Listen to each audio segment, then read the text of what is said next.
प्रधानमंत्री नरेंद्र मोदी आज गोय दौऱ्यार मोपा विमानतळा सयत आयुष हॉस्पिटलाचे करतले उक्तावण।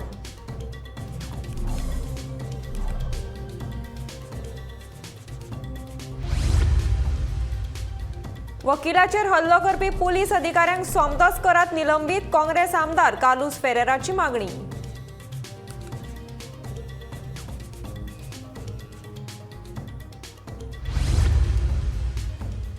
बेकायदेशीरपणान हस्तांतरीत केली देवस्थानाची जमीन, पाड्डेच्या चंद्रेश्वर भूतनाथ देवळाच्या महाजनाचो आरोप।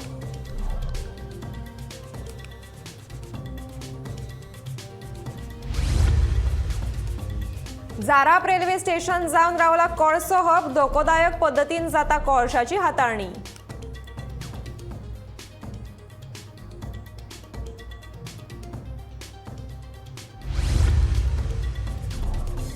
G20 परिषदेच्यो 8 बसका जातल्यो गोंयांत, मुख्यमंत्री प्रमोद सावंतान दिली माहिती।